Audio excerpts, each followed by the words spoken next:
안녕하세요. 김관용 목사입니다. 광고를 드립니다.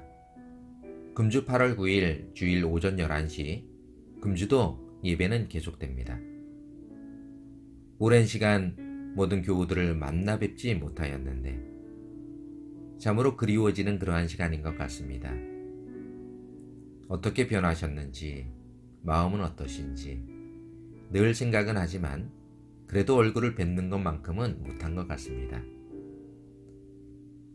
될 수 있으시면 마스크를 쓰시고 또한 거리를 두시며 예배에 꼭 참석해 주시기를 당부를 드리고, 교회는 주일에 성도들을 맞이하기 위해 토요일 청소를 할 것입니다. 금주 주일 오전 11시에 뵙기를 소망하며 광고를 드립니다.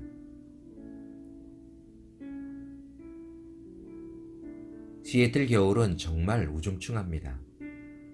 오후 서너 시쯤이 되면 어둑어둑해지고 거기다가 비가 내리면 한밤중처럼 어두워지기도 합니다. 눈도 가끔 내리지만 시애틀 겨울은 10월 가을부터 다음해 4, 5월까지 비가 내리는 경우가 많았습니다. 그런데 2년 전 10여 년 만에 다시 찾은 겨울 시애틀은 눈이 많이 오고 얼마나 춥던지 예전과는 아주 다른 날씨였습니다. 타코마에서 월 250불짜리 스튜디오에서 1년 정도를 살다가 북쪽으로 30여 분 거리 페드롤웨이라는 곳에 투베드 아파트로 이사를 갔습니다. 아파트 오너가 30대 후반에 이름이 미미라는 한국분이라서 아내는 미미 아파트라고 불렀고, 미미는 철철이 다윗과 일의 옷을 사주실 정도로 특히 다윗을 많이 예뻐했는데, 아내에게 농담처럼 다윗을 양자로 삼고 싶다고 말한 적도 있던 것으로 생각납니다. 이사를 한 지 2주 정도가 지나 동네에 있는 한인교회 목사님이 어떻게 하셨는지 신방을 오셨습니다. 걸어서 갈 수 있는 거리인 그 교회에 다니게 되었고, 그것이 인연이 되어 지금은 교단을 탈퇴하였지만 당시 미국 장로교단에 가입하게 되었습니다. 목사님은 제게 작년 성경 공부 그리고 주보와 예배에 필요한 파워포인트 만드는 일을 파트타임으로 맡겨주셨는데, 지금은 은퇴하신 소은일 목사님은 우리 가족의 미국 생활에 너무나 고맙고 감사한 분으로 기억되는 분이십니다. 새벽 예배를 다녀오면 버스를 타고 1시간 거리 테리야끼 식당에서 테리야끼 소스에 전날 버무려 놓은 닭고기를 굽는 것과 다음날 구울 닭고기 다리살 기름을 제거하고 넓게 펴는 일, 그리고 주방 설거지가 제가 하는 일이었고, 오후 3시 일을 마치고 집에 가는 중간 렌톤이라는 곳에 비행기 만드는 보잉 빌딩으로 청소를 갔습니다. 서둘러 청소를 마치고 저녁 8, 9시쯤에 집에 오면 몸은 천근만근이지만 감사하자, 감사하자를 주문처럼 외웠습니다. 저뿐이겠습니까?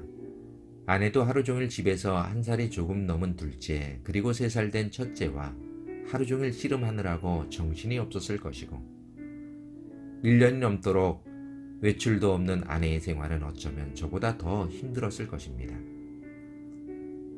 그래서 그런지 저희는 당시 찍은 사진이 없습니다. 아니, 없는 것이 아니라 사진에 찍힌 얼굴이 너무나 어둡고 침울하게 보여 모조리 버려버렸습니다. 그래도 한 가지 분명한 것은 마음이 힘들고 몸이 지쳐도 하나님이 주시는 은혜가 더 컸다는 것은 분명한 사실입니다. 비가 우중충하게 내리던 겨울, 그날도 새벽 5시 30분쯤 새벽 예배 교회 현관문을 열기 위해 서둘러 교회로 갔습니다. 차를 파킹하고 아직도 사물을 분간하기 어려운 새벽 시간, 현관 등불에 누군가의 모습이 눈에 들어왔습니다. 모르는 분이었는데 그분은 겨울인데 얇은 티셔츠와 몸빼바지 같은 얇은 바지와 신발을 신지 않은 맨발의 여자분이 교회 현관문 앞에 쪼그려 계셨습니다. 문을 열 때까지 그분은 일어나지 않았습니다. 여보세요?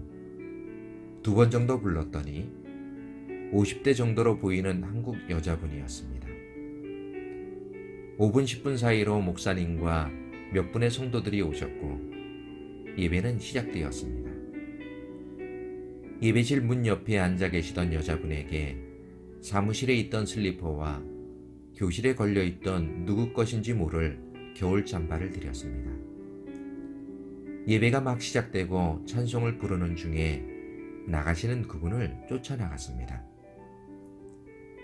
화난 곳에서 보여진 그분의 얼굴은 멍자국과 상처가 있었고 그분이 어떤 상태인지 왜 교회에 오셨는지 짐작할 수 있었습니다.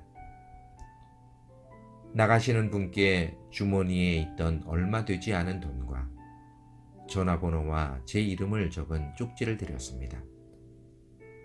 아직 캄캄한 파킹장을 지나 큰 길가로 걸어가는 모습을 한참 보았습니다. 하루 종일 그분이 생각났고 새벽마다 혹시나 하는 마음에 파킹장에서 교회 현관을 유심히 살펴보는 버릇이 생겼습니다.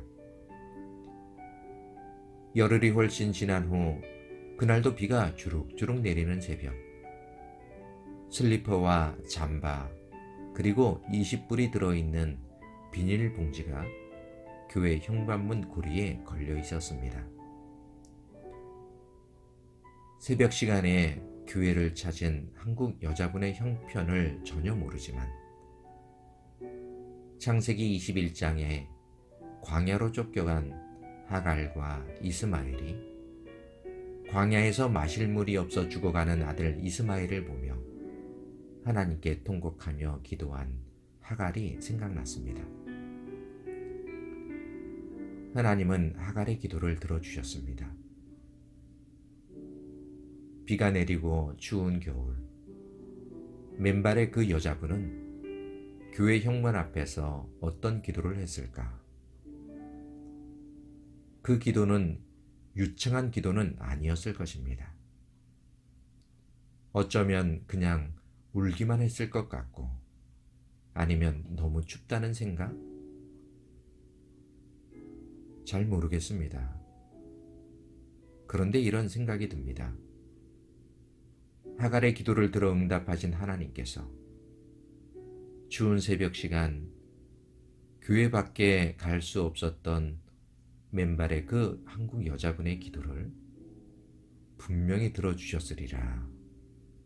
20년이 지난 지금도 저는 그렇게 믿고 있습니다.